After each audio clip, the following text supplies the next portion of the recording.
out there, just in time for Decision 2017 is what you can expect.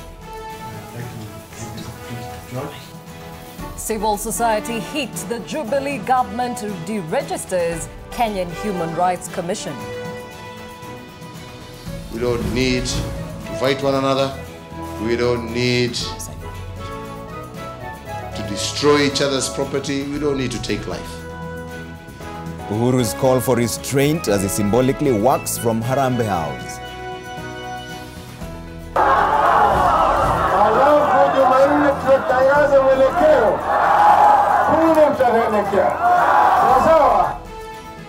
Awaiting Raila's big announcement tomorrow, but what are the NASA leaders' options? An ODM Lamu politician survives boat tragedy that claimed 10 family members.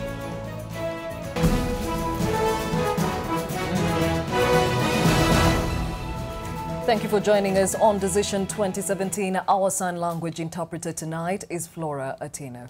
The Non-Governmental Organizations Coordination Board has cancelled the registration of the Kenya Human Rights Commission and ordered that the expatriate staff working for the commission be deported with immediate effect. The board, through the executive director, Fazul Mohammed, has also instructed that the accounts belonging to the commission be frozen. This move coming just days after the commission faltered the just concluded general election where President Uhuru Kenyatta was declared winner. Ken Mijungu with the details. The Kenya Human Rights Commission is one of the organizations that have come out publicly to condemn the re-election of President Uhuru Kenyatta. In the last few days, their senior officials have made many media appearances, including a press conference to fault the conduct of the Independent Electoral and Boundaries Commission and discredit the process that gave Jubilee another 5 years. The commission, that is chaired by Professor Makau Mutua, an unapologetic critic of President Kenyatta's government, has now been deregistered.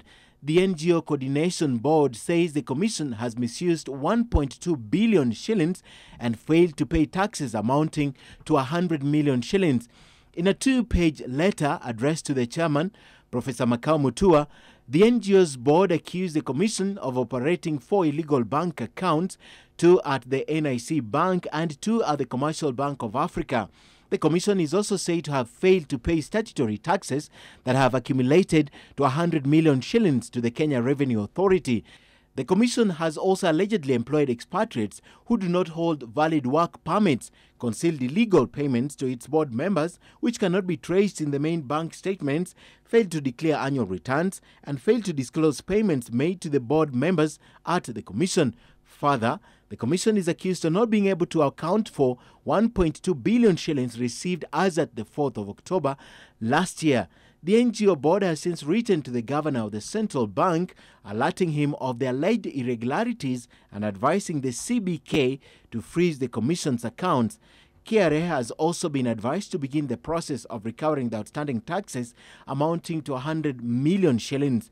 The Immigration Department is also to deport foreign staff working for the commission who do not hold valid work permits. The commission confirmed receiving the emailed copy of this letter from the board. Ken Mijungu, NTV. And joining me in studio now is George Kegoro, the Executive Director, Kenya Human Rights Commission. That commission that Ken Mijungu was just talking about a few minutes ago. George, thanks for making time for us. Among some of the allegations that are there, that you have 4 illegal bank accounts, refused to pay statutory taxes amounting to 100 million, employed expatriates without valid work permits. Are these allegations true? No, unfortunately, Trevor, none of this is true. Remember, the Fazul, the chair of the NGO, the executive director of the NGO board, recently banned the Rosemary Odinga Foundation, only for it to be shown that the foundation has never even collected its certificate of registration. So that was a figment of his imagination. This is another figment of Fazul's imagination. None of these things are true. They are completely false. They are libelous of the reputations of individuals who work at the Kenya Human Rights Commission, and there is absolutely no factual or legal basis for this letter. This is a vendetta that he has carried on for the last 3 years. This is the third attack, actually, that Fazul has made against the Kenya Human Rights Commission. The allegations are exactly the same. Nothing is new. The only new thing here is that this time round he has purported to carry out a ban. Now, we are hearing about this from the media. There's no letter written to us. I became aware of this as happens from yourselves, from Linus Kaikai, when he called me this evening, when he read this on social media. So we don't have a document from the NGO board written to us, and we have never had one on the 2 previous attacks. He writes to the media rather than to us. He engages the media and refuses to engage with us. Okay, we are copied here, and this letter has been written to Professor Makau Mutua, the chairperson. Why do you think this is coming up now then? It's coming up now. I spoke to Professor Makau from the US, and obviously he writes to everybody except the organization that he has purported to ban. We learn about it from the media, and we are running around trying to stop this. And the reason why, the timing why this is coming up is obviously politics. We are in a delicate political period. We are engaged in matters that are politically significant. We have taken positions about the recent elections and the violence that has followed that election. It is obviously something that the political establishment does not approve of. This is a diversion. It's something to get us off the work that we are doing that is important for the country at this time, and to start chasing this nothing. So what do you think is the end game on this one then? The end game, we are going to court tomorrow. This will be handed over to our lawyers. Previously, we've been to court. Justice, when the first attack came in October 2015, Justice Onguto gave us final orders against, final orders in a judgment against the NGO board that found its conduct towards the Kenya Human Rights Commission as arbitrary and as completely unfounded. And this attack will meet exactly the same response. Okay. We'll go before a judge tomorrow, and the purported ban will obviously be found to have been null and void, and we do not want to spend too much time dealing with this. We've got extremely important work, all of us as a country, to do. We've got people who have been who are suffering the violence that has followed the elections that we've got to deal with. Okay. That is where the important things are. So this is complete diversion. It is something that annoys that we should be dealing with these types of trivialities when the country has got such important problems. And you've been perceived to be very fierce against the government. Does that then mean that you support the opposition? No, it doesn't. The thing is this. We support fairness wherever it will lead us. There will be things about which we are in agreement with the government, because the government is not all bad. It's got very good, well-committed individuals with whom we agree on certain values. There are also certain values we agree with people in the opposition. So we'll pursue fairness, we'll pursue justice, we'll pursue accountability, and we will find allies both in the government and in the opposition. Okay. More often in the opposition, because people in the opposition tend to value fairness more than when they get into government. Something changes when they go into government. So it tends to be the case that we have allies in the opposition, but we do have allies, important allies in the government, and that is the way we'll continue to work. So civil society is saying that it's going to go to court over the elections, and NASA itself says it will not. Yes. Doesn't that show that you are supporting them? Supporting NASA? Even though the Constitution allows you to go to court as an individual, but doesn't it show that you are sort of pushing their agenda? Well, Jubilee has also got civil society organizations that support them. So civil society is not homogeneous. Some support Jubilee, or some are viewed as leaning towards Jubilee. Others are viewed otherwise. But the point is, speaking about ourselves, we haven't made a decision whether or not we're going to go to court. Last time in 2013, we were in court in relation to the presidential elections at that time. It was not a pleasant experience for us, and it is not something that is very encouraging to do during this time, reading the political landscape. But it's a decision that we haven't made. But obviously, this attack on us is part of the diversion that is supposed to prevent us from dealing with the things that matter for the country, that matter for the public, that matter for pursuing the value of the vote, which we've just gone through, and get us into what is really a completely meaningless, because this, the court, I guarantee you, in the space of a week, the court will reverse this. But this is really a drama, diversion that has got no value for us. And the time has come. Fazul has done this. He has staged these types of things against organizations. Last time, it was the Rosemary Odinga Foundation. Rosemary Odinga has had a serious, health challenge. And then when she's in that challenge, it is the most heartless thing for Fazul to do that sort of thing against her. And he has done it to other organizations. He has, of course, uplifted organizations.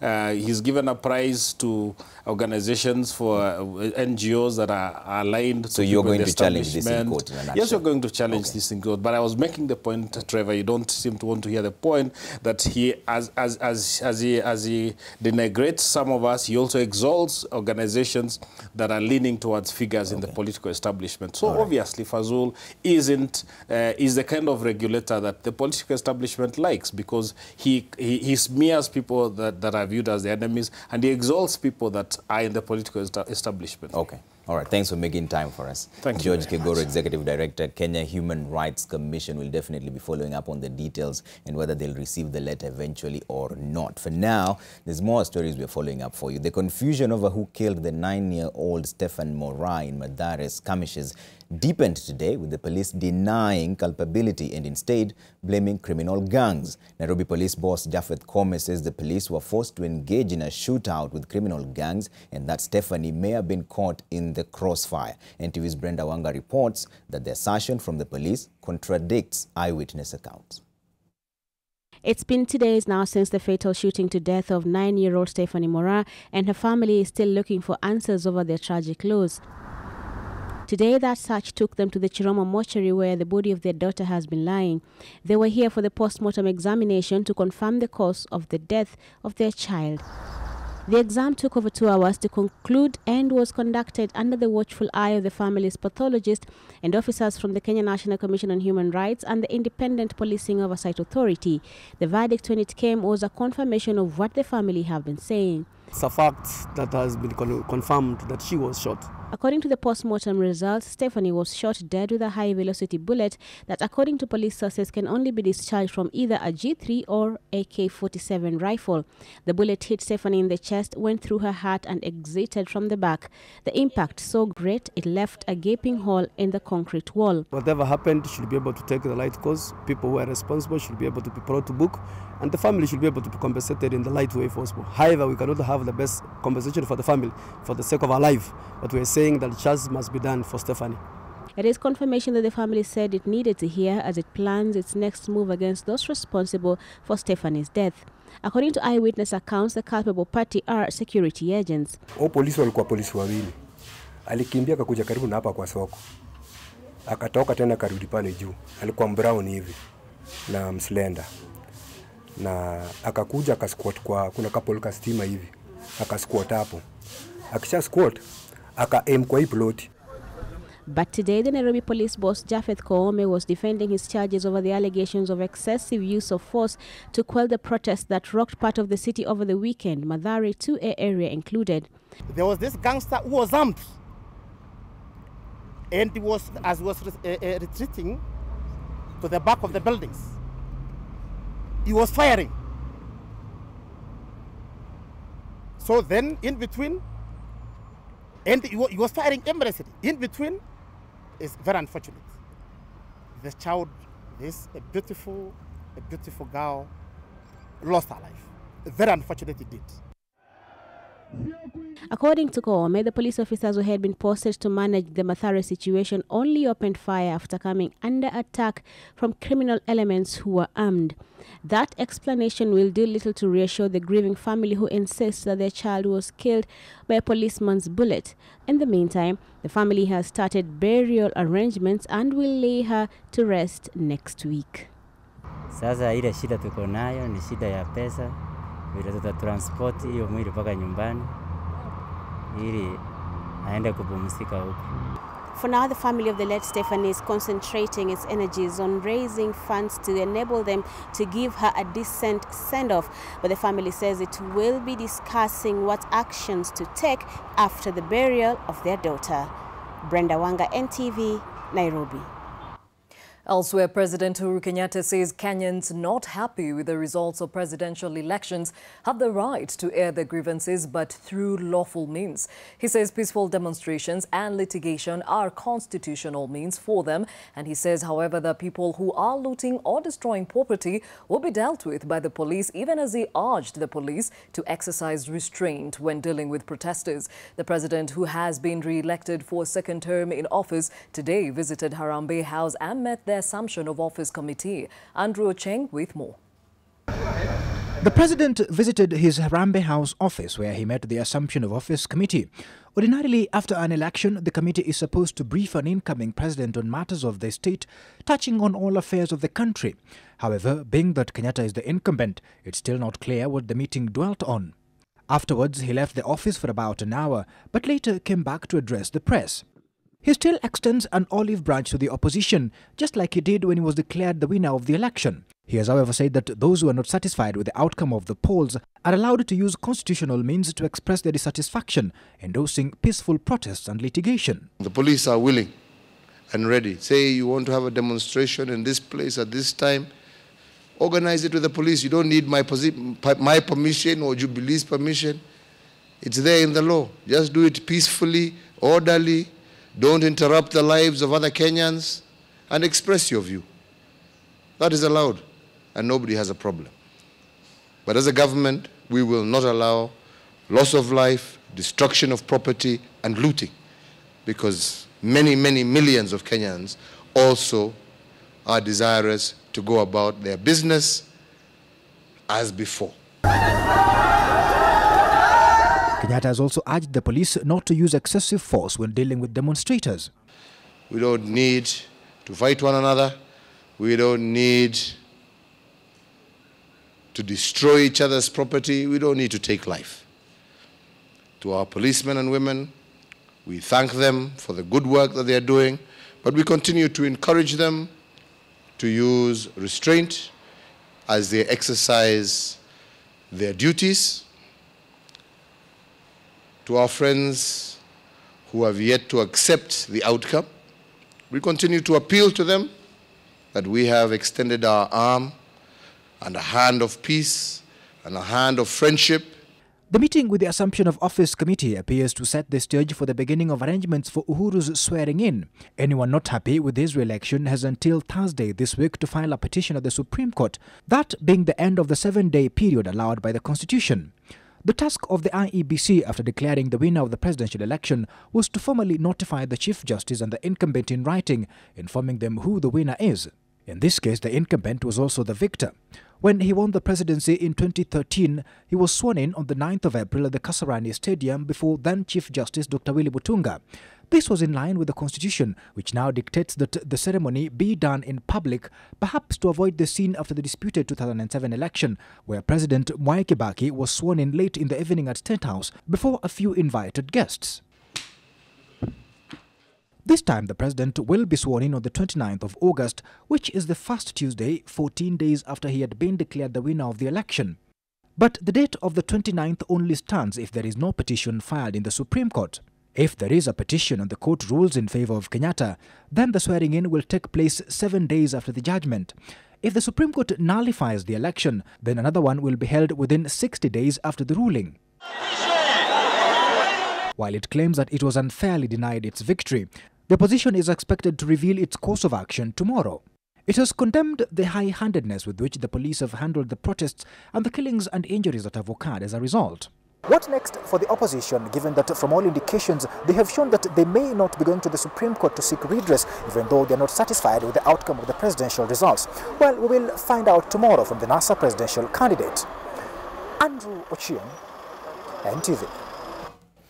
Well, the Kenya Red Cross has dismissed as fake earlier reports that they had placed the number of fatalities due to the post-election violence to over 100, saying the institution only focuses on treating the injured and not handling dead bodies. Red Cross Secretary General Abbas Gullet says their officers have reported seeing 17 bodies of those claimed to have died during the post-election violence. Now, according to their report, there have been 108 cases of serious injuries, from head injuries, fractures, and 8 bullet injuries. They are now blaming Kenyans for increasing calls about attacks and injuries, which turn out to be fake alerts.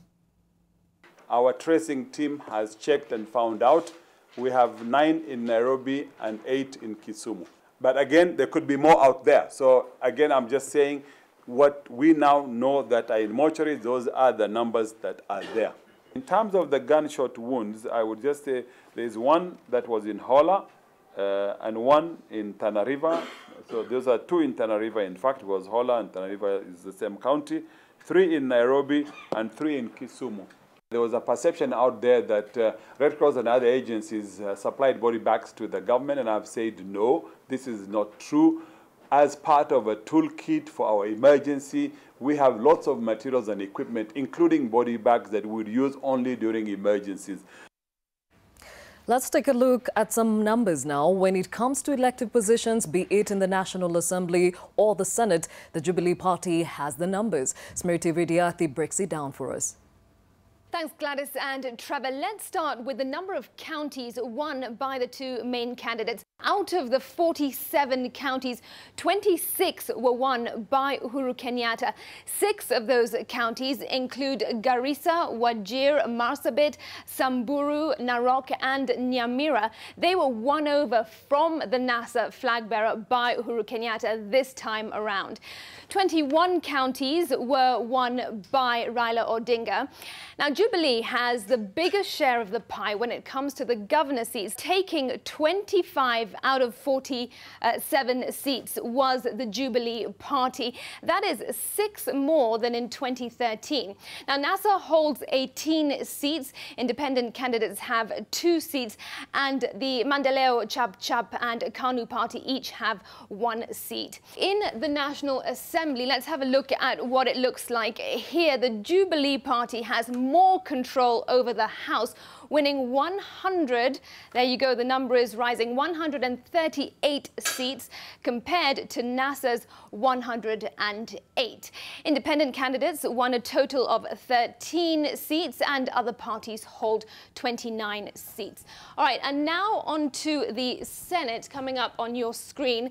Here you go. Again, once again, the majority of the seats go to the Jubilee Party. They won, and the number there is rising, 24 seats. NASA a close second there with, there you go, 20 seats, followed by just 2 seats going to KANU and then 1 seat to the Party for Development and Reform. All right, away from that and to some key dates to note, here you go. By August the 15th, that is in fact tomorrow, the IEBC ought to have formally declared the final results.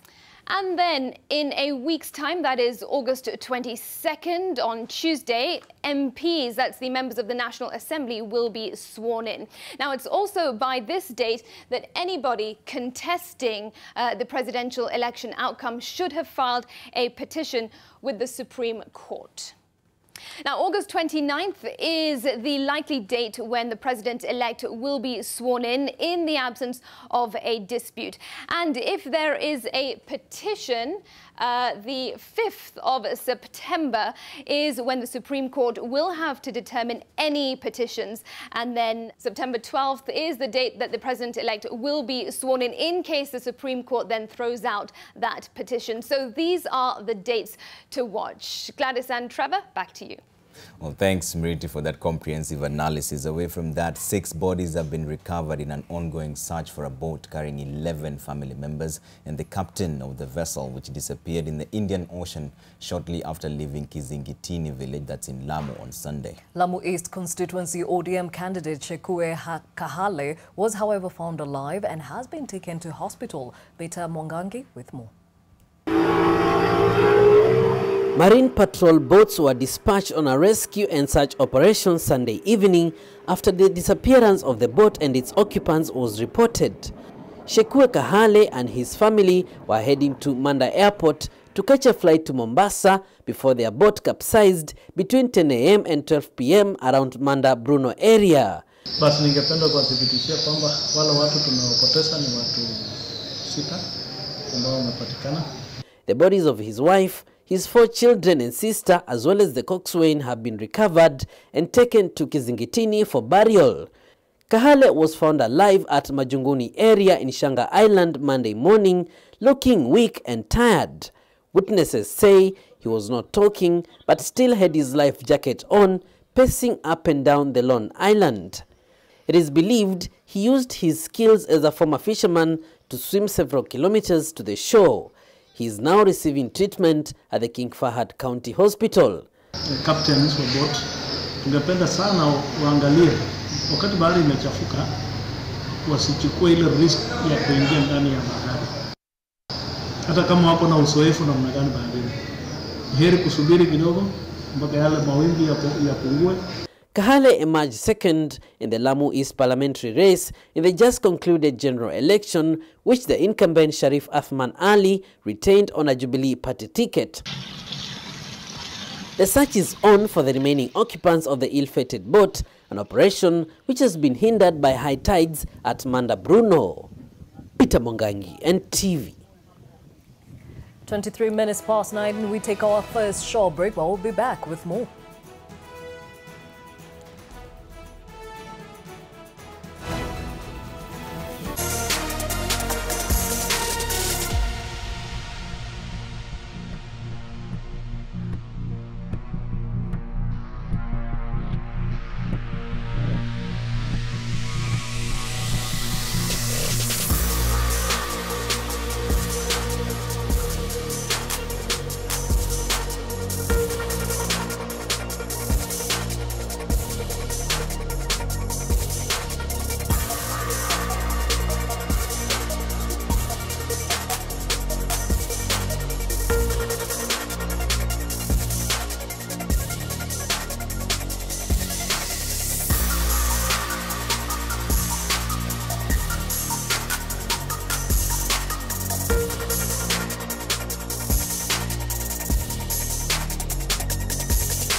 Thank you for staying with us. The National Super Alliance is expected to make a major announcement tomorrow following the declaration of the presidential results, which they termed as fraud. But even as they do, what is really in store for NASA leaders who was making his last attempt at the presidency? Well, NTV's Trevor Ombija looks at the options for Raila Odinga going forward.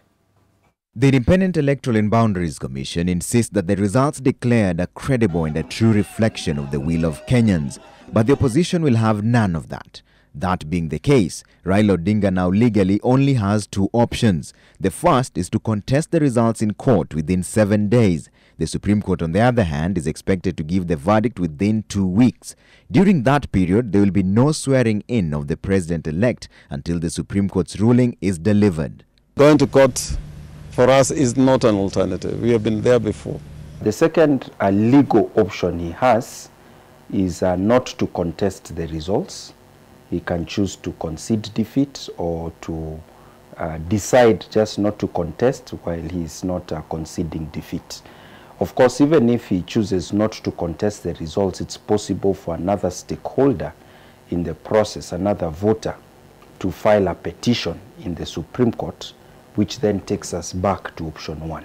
In the meantime, the incumbent remains the president until the successor is sworn in, albeit with limited powers. For example, he cannot sack cabinet secretaries, he cannot make very substantial changes of a financial or executive nature in the running of government, but he still manages the government. But filing the petition is the easy part. The other hurdle that the opposition will have to jump is adducing concrete evidence showing malpractice in the just concluded elections on a balance of probability.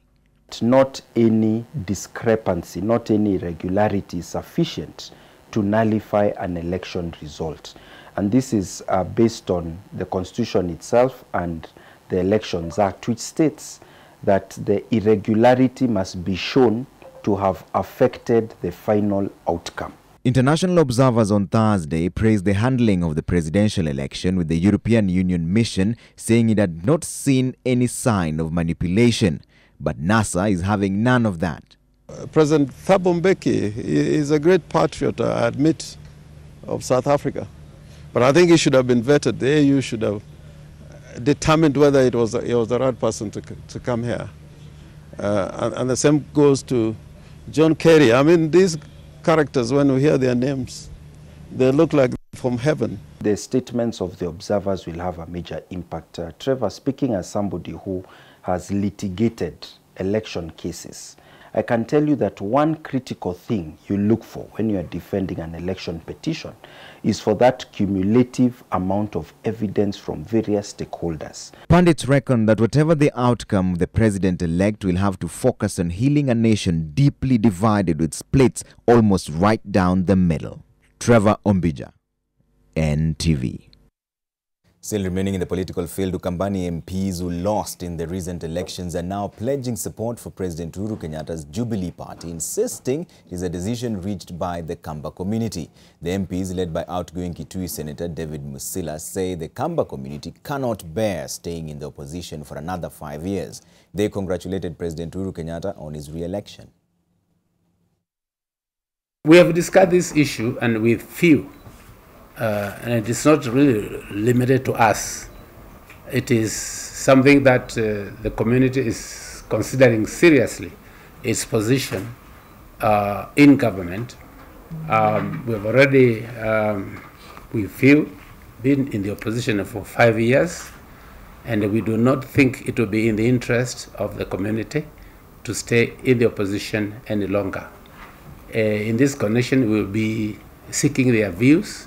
We have not yet sought their views, but the views of those people you see in front of you and others are that we should no longer remain in opposition during this 5-year term. The Kamba nation has been in the code for the last 5 years.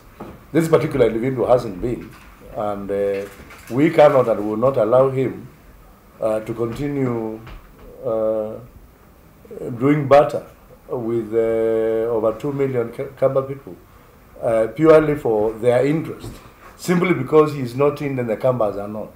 If he has to wait for 2022, then the Kambas should stay in the code up to 2022 for a goal and an aspiration that is misplaced.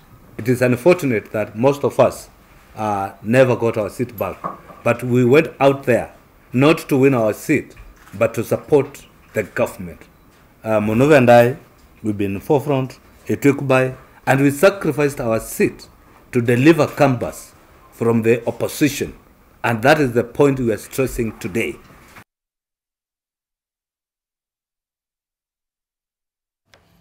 So Gladys, there's been a lot of hullabaloo about how the media covered the elections during the election week, and that's exactly what Mark Masai is about to talk about on Press Pass, right? Yes, it is. Mark Masai, what do you have apart from that? Exactly what Trevor has said. Indeed, we are on the receiving end of a lot of critique in terms of how we performed on the election day and afterwards, covering the issues that have come up. In fact, one of the panelists who's here, there are two more who are on their way, Patrick Gadara, feels that the media sold its soul. Well, we have two seniors in terms of the media practice, journalists who have been editors of various media houses here in Kenya. They'll answer to those questions, as well as Dennis Onyango from the Raila Odinga Secretariat and Raphael Tuju from the Jubilee Secretariat. That will be from 10 o'clock. If you guys keep time, that is, Trevor and Gladys. We'll definitely do that, Mark. In fact, let's take a break real quick so that we come back and make sure we keep our time, right? Yes, we do. All right.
back to business. Now, business in Nairobi's Central Business District is slowly getting out of the post-election uncertainty that clouded the city over the last few days. Businesses this morning started opening their doors despite calls from the opposition for everyone to abscond duty today, giving the business community confidence in nearing normalcy. President-elect Uhuru Kenyatta also led the nation by choosing to also be in office.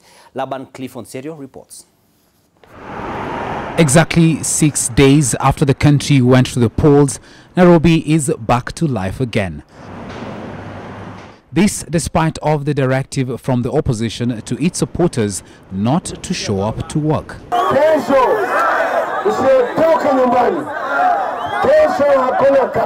Many Kenyans, however, proceeded with their day-to-day activities, some even taking to Twitter handle under the Turudi Kazini Challenge hashtag, calling on their fellow citizens to return to work. Did you have any fears of opening your shop today? Not at all. It's everything have gone back to normal. Everybody's learning how his own work, so we have no problem. We have confidence that everything gonna be okay. Today I'm working normally.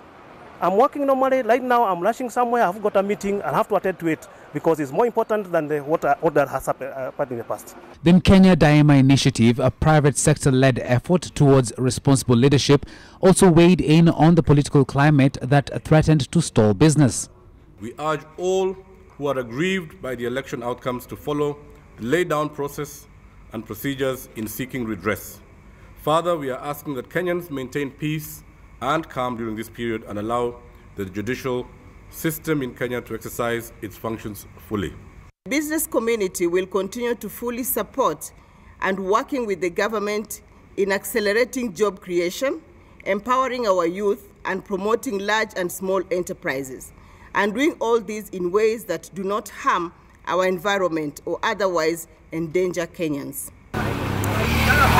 As Kenyans were busy with their hustle, the president-elect also showed up for his. Basically, we're here having reported to work and very grateful as we assess the situation across the country.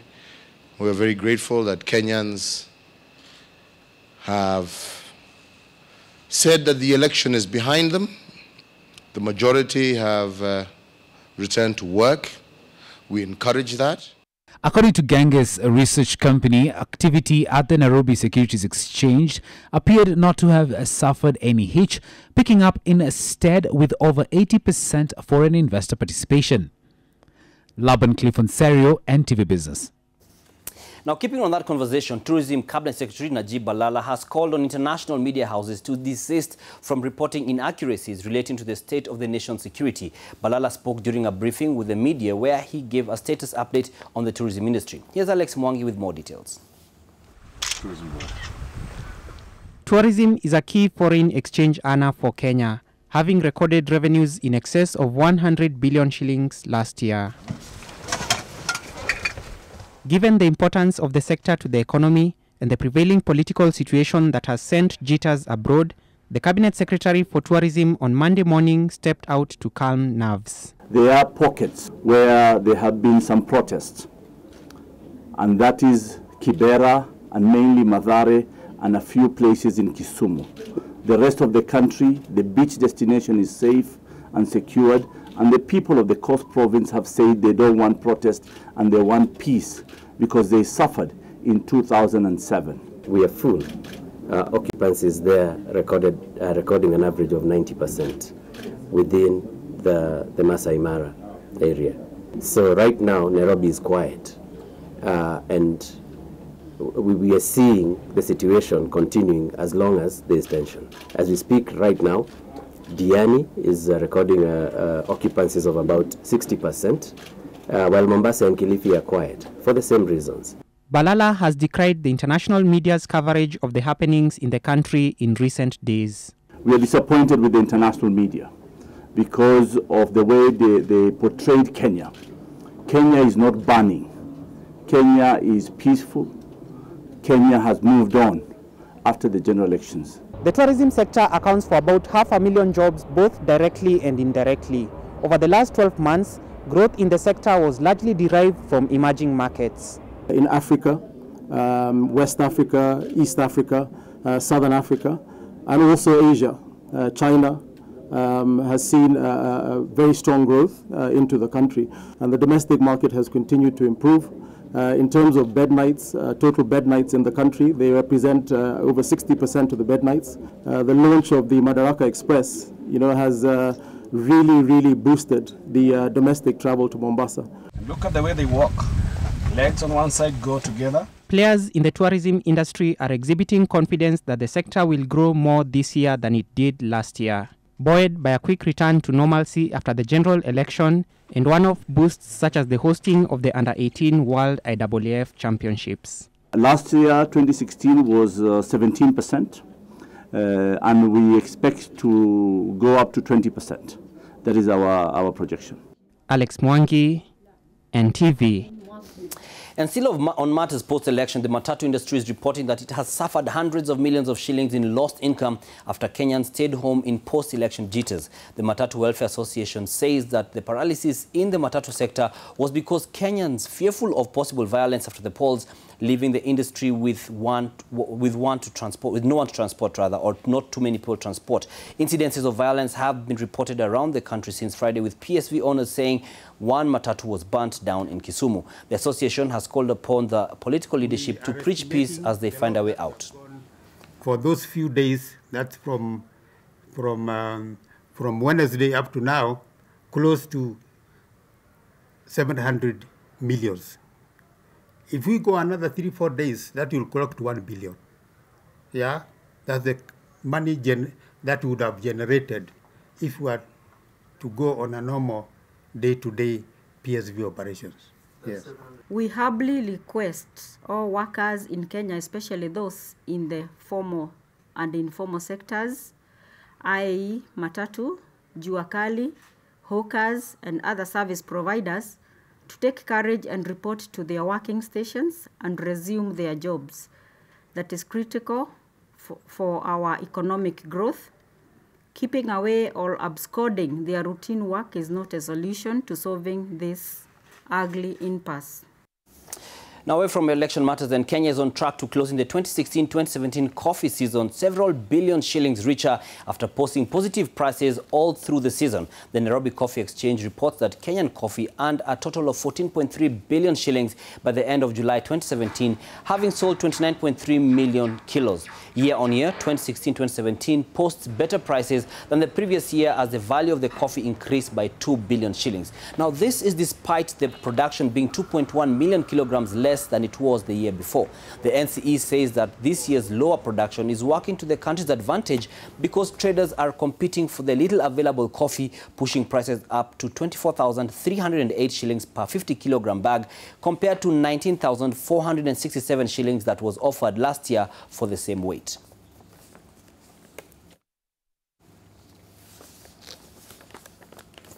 Now, maximum fuel price changes for the coming month have a mixture of drops and rises. A litre of super petrol's maximum price will be 1 shilling and 1 cent less, while for diesel, the ceiling price has been stipulated as being 1 shilling and 39 cents more. A litre of kerosene's maximum price rises by 86 cents. Now, all these changes are set by the Energy Regulatory Commission in its latest monthly review, and they take effect midnight. The Commission attributes this to corresponding changes in landed costs of the fuels, a slight rise on Morban crude oil prices, and a depreciation of the shilling against the US dollar. The ERC's ceiling price changes are for Nairobi, which is its indicative area.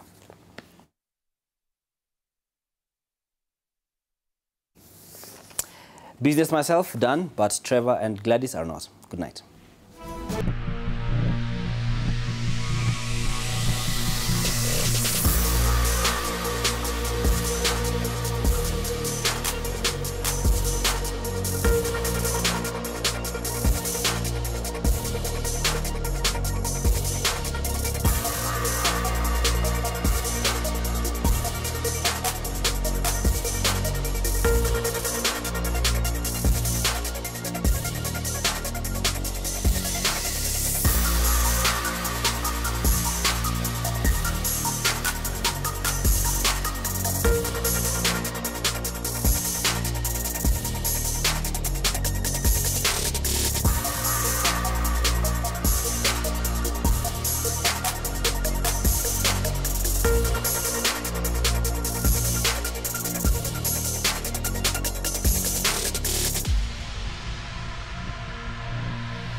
President Uhuru Kenyatta awaits to be sworn in for the second term.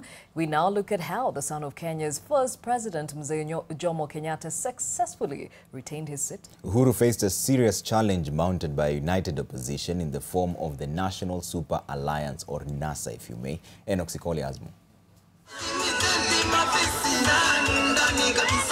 Uhuru Muigai Kenyatta has displayed the mannerism of a polished urbanite whose approach was centered on demystifying the office of the president. As early as April 2013, President Uhuru Kenyatta started his 2017 re-election scheme, looking for every opportunity to win over those who had opposed his Kibaki succession bid. Tarehe 8 mwezi wa 8 tutakuwa na kura hapa. Hao nyinyi wenzangu wa Ukunda ni kunichezea, mnanichezea jameni. Musiwe mnanichenga jameni. Literally, the president and his deputy made Western and Coast regions their second homes. The president and his deputy have been to Western region more than 20 times, with 6 of these visits to Bungoma County alone. Tusidanganywe kupoteza kura yetu hata mmoja. Wanatuambia ya kwamba lazima uongee na fulani na fulani na fulani. Mimi nauliza nyinyi, wangu yamechaguliwa ama hajachaguliwa? Huyu Malulu Injeni amechaguliwa ama bado? The forays that the president and the deputy made, and of course of our presence. Remember, in 2013, they did not even campaign in Bungoma. The president came for 40 minutes and the environment was hostile. By this time, as a point man, say in Western, we were able to talk to people and we were able to connect quite frequently and invite them to come and talk to the people. It is upon us as analysts to try and reflect on what may have caused this. Was it development? Was it a branding or superficial approach to politics? What was it? And I think Governor Lusaka is saying that it was not merely something superficial, because NASA had won the contest in terms of branding. All these things of Jubilee Tawe, Vindu Vichenjaga and all that were really emotionally very, very driving and persuasive of the people. So if despite that wave, Jubilee got some seats, really they have something that they need to be credited for. The head of state spent all his Christmas holidays in Mombasa, besides issuing land title deeds to the locals. Enticing himself to the electorate in these regions wasn't the only move he had in his playbook. Kenyatta and Ruto's 2017 game plan also targeted shaking the opposition ship with their nets spread to capture those decamping. At the coast, the Oruto pair netted Lungalunga MP Hatib Mwashatani, former Kilifi MP Gideon Mungaro, and Kwale Governor Salim Vuria. Of course, they are the incumbent and they have the powers of incumbency, the benefit of the resources of the state applied in one place or the other. The fact is, there are incumbent regimes that lose votes, that are even thrown out of office. Jubilee has managed to score wins or increase their voting percentage in most regions of the country. After the IEBC blew the injury time whistle for the presidential race, the president and his deputy rolled out a well-oiled and elaborate campaign program with 504 stops over 70 days that was aimed at achieving 3 things. The Uhuru Totano Tena campaign sought to solidify his support base, besides mobilizing his strongholds of Rift Valley and Mount Kenya regions to vote in large numbers. Wakati tulianza siasa, tulizianza hapa Afuraha. Mimi na huyu ndugu yangu kijana William Ruto. The pair visited Bomet County many times to nullify the influence of CCM party leader and NASA principal Isaac Ruto. Our principals also in Jubilee are also protecting their stronghold. They don't want, they must keep, telling, their followers that this is our ground, and I see nothing really wrong with it. And the good thing is, every time they come, they leave a very positive, feeling. his intensive campaigns and political approach, analysts say, gifted the son of Jomo a number of counties that voted largely for the opposition in 2013, among them Nyamira, Samburu and Marsabit. Analysts say that by folding up TNA, URP, New Ford Kenya and many other affiliate parties, the Uruto duo gave the Jubilee Party a national outlook. Enoch Sikolia, NTV. Time for another short break, but sports news is next. Edmond Nyabole has that agenda.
Sports, my name is Edmond Nyabola. Now, Kenya placed second in the medal standings at the end of the 16th IAAF World Athletics Championships in London.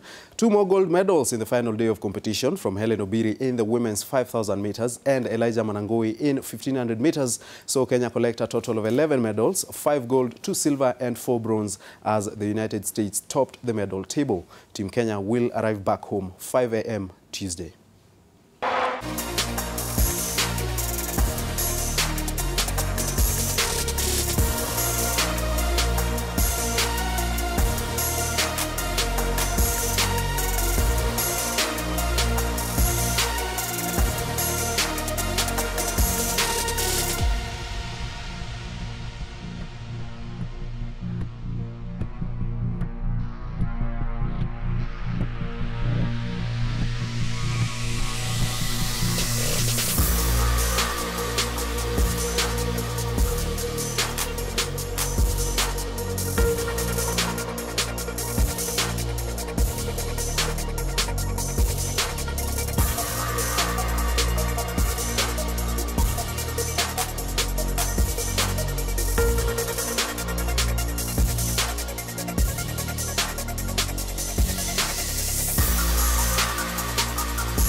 congratulated Team Kenya for the stellar performance at the just concluded IAAF World Athletics Championships, in which Kenya finished second behind the United States. The president singled out Helen Obiri's 5,000 meters win, and the Elijah Manangui led 1-2 in the 1,500 meters for praise.